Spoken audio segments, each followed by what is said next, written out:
The Education Bureau reports 5 cases in 2023-24 of applicants using falsified undergraduate degrees to register as teachers or seek teaching positions. These fraudulent credentials were detected during the qualifications assessment process and referred to law enforcement.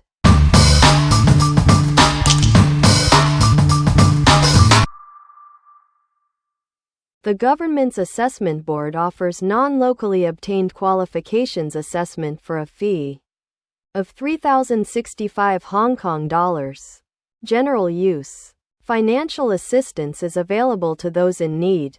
Government data shows a recent increase in both the number and amount of financial aid granted, with 135 applications approved totaling 403,000 Hong Kong dollars in the current fiscal year, 2024-25.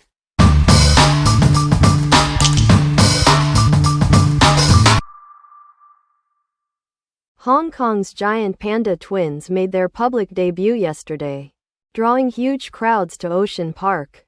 The Giant Panda Adventure exhibit opened at 10 a.m. to at least 200 people already queuing, with wait times exceeding an hour. Visitors traveled from across Hong Kong and even mainland China to see the cubs, with some staying overnight at the Ocean Park Hotel. While the 5-minute viewing time was deemed too short by many, Ocean Park Chairman Paulo Pong hinted at potentially longer viewing periods in the latter half of the year or next year.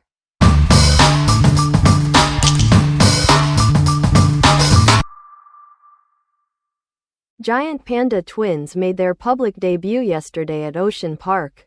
Chairman Paul Pong announced plans for a new habitat for the pandas, potentially involving the relocation of some older children's play areas in the lower section of the park, as the twins will eventually need separate enclosures.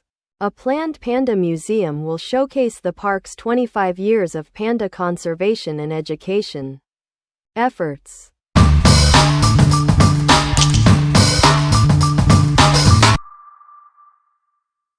The government will unveil its new budget on Wednesday, October 26, to further enhance fiscal responsibility and address the operating deficit.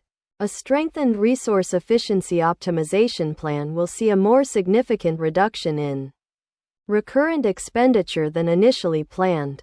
While a 1% reduction was previously slated for the next 3 fiscal years, 2024-25 to 2026-27, the government will now implement a 1%, followed by 2 consecutive 2% cuts, demonstrating a proactive approach to prudent financial management.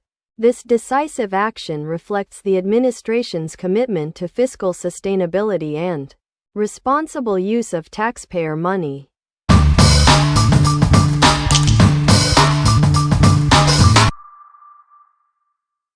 The government's commitment to major infrastructure projects like the Northern Metropolis continues. Financial Secretary Paul Chan, pictured, confirmed in a recent blog post that government capital expenditure will peak in the coming years. He emphasized that debt financing will ensure the timely completion of the Northern Metropolis, a crucial project for Hong Kong's future prosperity, will not be hampered by budgetary constraints.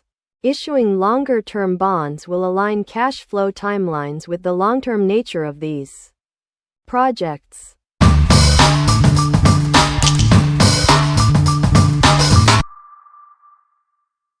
The Buildings Department is expanding its use of drones, having used them to inspect over 40% of the 360 buildings surveyed last year for exterior wall damage. The department cites increased accuracy in identifying damage and plans to explore drone use for identifying unauthorized structures. Furthermore, the department's recent approval as an advanced drone training institution will reduce training costs.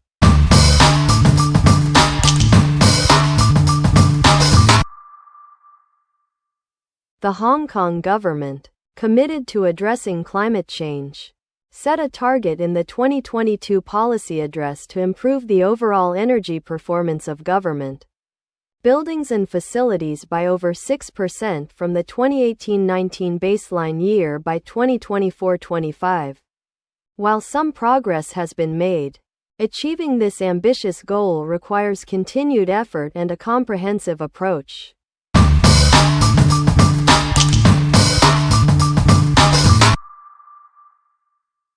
In 2023, the Electrical and Mechanical Services Department, EMSD, conducted energy audits on 17 government buildings, identifying numerous opportunities for energy efficiency improvements, such as turning off unnecessary air conditioning, maintaining temperatures at 25.5, dimming or switching off non-essential lighting exceeding guideline levels, replacing fluorescent lights with LEDs, and suspending passenger lift services during off-peak hours.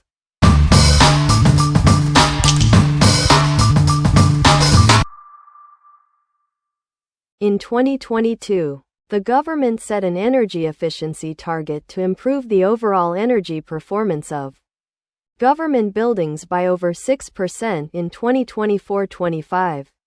This encompasses all energy sources, electricity, gas, LPG, and includes both energy conservation and renewable energy adoption across all government-managed buildings and infrastructure, including residential properties like the chief executive's residence and other official residences.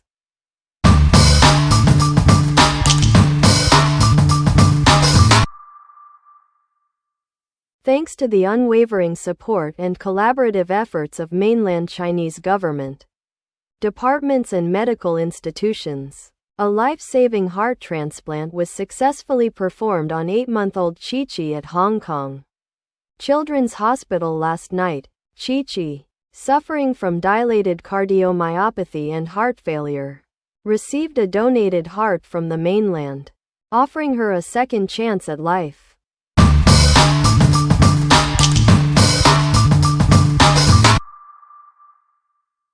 Last Friday, the government gazetted atonitazine, the main component of the drug commonly known as space oil, and 3 similar substances as controlled narcotics. The Narcotics Commissioner, Mr. Li Keqiang, stated that while predicting the impact on case numbers is impossible, the legislation is a necessary step to prevent further escalation. He believes this new law provides law enforcement with crucial tools to deter drug trafficking and educate young people about the illegality of possessing, selling, or using these substances. With 16 reported cases of space oil use in schools last year, the commissioner encourages secondary schools to participate in next week's anti-space oil campaign to raise awareness among students.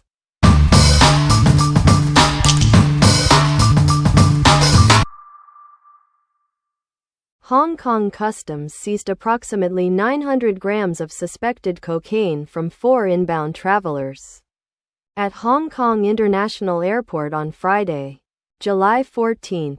The suspects have so far expelled 68 capsules containing the drugs, with a street value estimated at 730,000 Hong Kong dollars. Customs expects further seizures as they believe the individuals still have more drugs internally.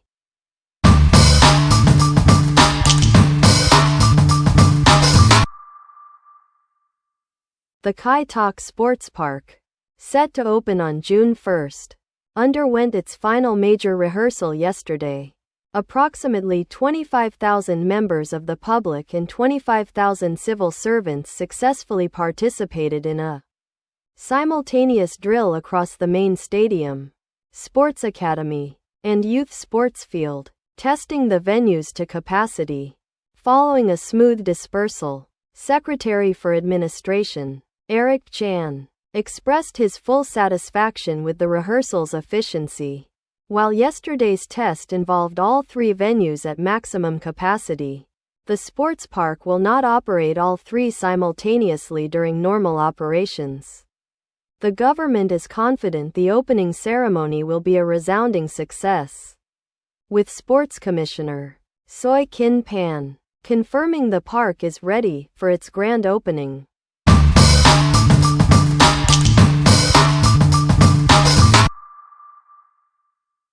Ahead of the upcoming National People's Congress and Chinese People's Political Consultative Conference (NPC and CPPCC) in Beijing next month, the Democratic Alliance for the Betterment and Progress of Hong Kong (DAB) has prepared 44 proposals aimed at boosting Hong Kong's economy and facilitating cross-border travel with mainland China. Key proposals include expanding the One Permit Multiple Entries scheme to cities like Beijing and Shanghai, and allowing vehicles participating in the Hong Kong Vehicles Entering the Mainland scheme to utilize alternative land crossings during peak hours for their return to Hong Kong. National People's Congress Standing Committee member Starry Lee Wai-king has also advocated for optimizing the Hong Kong-Macau Pharmaceutical and Medical Device Parallel Trade Scheme, and permitting joint production of plasma products between Hong Kong and the mainland.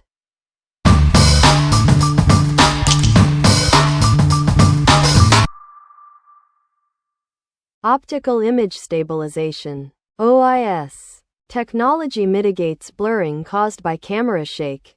However, size and weight constraints currently limit even small drones to single or dual-axis OIS gimbals. This may change soon, thanks to a Hong Kong startup that has developed a 3-axis OIS gimbal suitable for small drones, with plans to further miniaturize it for smartphone integration within the next 1 to 2 years.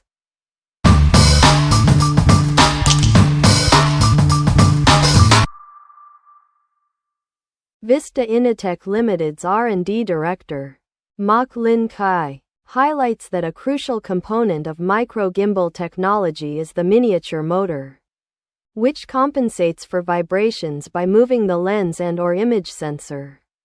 Their main competitor, a Japanese company, is a major motor manufacturer that produces micro-gimbal technology as a secondary business. However, this competitor's in-house motor production and extensive patents grant them a significant market share. Therefore, Vista Initech must offer superior specifications, better value, or unique features, such as a 3-axis optical image stabilization micro-gimbal, to compete effectively.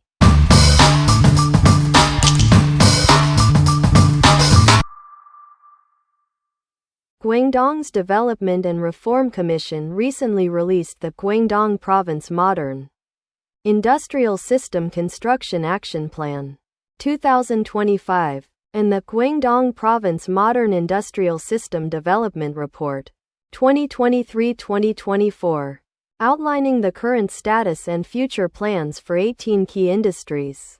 Director Aisha Feng emphasized the importance of strengthening existing strengths while addressing weaknesses, promoting future industries like robotics, biomanufacturing, and commercial aerospace, while simultaneously safeguarding the province's traditional industrial advantages.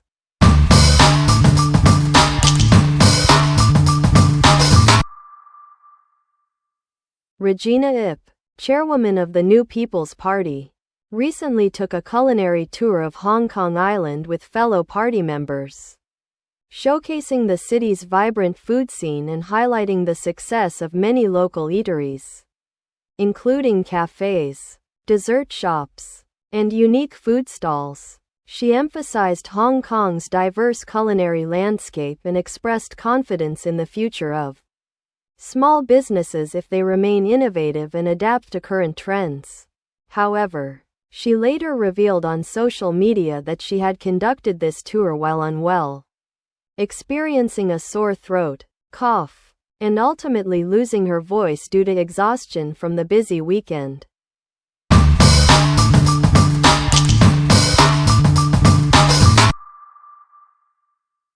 The 105th anniversary celebrations of Hua Yan College, Hong Kong, included a back-to-school day and a gala dinner at the nearby Cordis Hotel. The dinner, attended by numerous alumni including prominent figures such as Secretary for Justice Christine Lam, Under-Secretary for Financial Services and the Treasury Chan Ho Lim, and former Chief Executive Donald Tsang. Front row, fifth from right, was described by alumnus and LegCo member Kwong Wai Kwong. Back row, third from left, as a warm gathering of alumni akin to a family reunion, all united in their pride for their alma mater.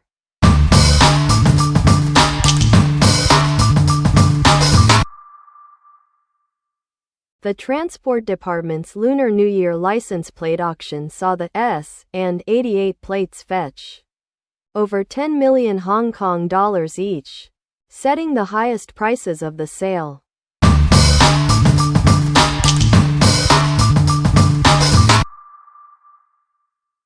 The Housing Authority's Co-Build Entrepreneurs program last year offered rent-free shop space in its malls to eligible young people under 35. The Housing Department plans to invite other developers and private mall owners to participate, expanding opportunities for young entrepreneurs and revitalizing local retail.